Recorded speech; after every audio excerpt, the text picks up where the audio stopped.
একটা কোশ্চেন আমাকে অনেকে জিজ্ঞেস করেছিল, বডি বানানোর জন্য মানে মাসেল বিল্ড করার জন্য কি হ্যাভি ওয়েট নিয়ে স্কোয়াট মারা, ডেডলি মারা খুবই বেশি ইম্পর্টেন্ট? তো এটা যদি তুমি আনসার জানতে চাও তাহলে আজকের ভিডিওটা সম্পূর্ণ দেখো। আমি পার্সোনালি নিজে বলছি, আমি 2.5 বছর হয়ে গেছে স্কোয়াট, ডেডলিফট, হ্যাভি ওয়েট নিয়ে কিছুই করিনি।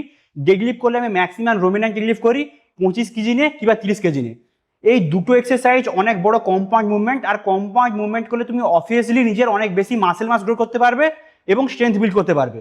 কিন্তু এই দুটো এক্সারসাইজ করার সময় তোমাকে পশ্চারের উপরে অনেকটাই কাজ করতে হয়, যেটা ম্যাক্সিমাম বিগিনার কিংবা যারা ইন্টারমিডিয়েট আছে তারা করতে পারে না এবং বড়সড় ইঞ্জুরি খেয়ে বসে। আমার মত আমিও স্কোয়াড মার থেকে ইঞ্জুরি হয়েছিলাম, যার কারণে আমার লোয়ার ব্যাকে এখনো চোট আছে। তাই আমি একটা কথা তোমাদের সাজেস্ট করছি, তুমি যদি নর্মাল অ্যাস্থেটিক ফিজিক্স বিল্ড করতে চাও তাহলে তোমাকে হ্যাভি ওয়েট নিয়ে স্কোয়াড মারার কিংবা ডেডলি মারার কোনো দরকার নেই। জিমে এছাড়াও অনেক মেশিন আছে, তুমি সেই সব মেশিনে ভালো করে এক্সারসাইজ করো।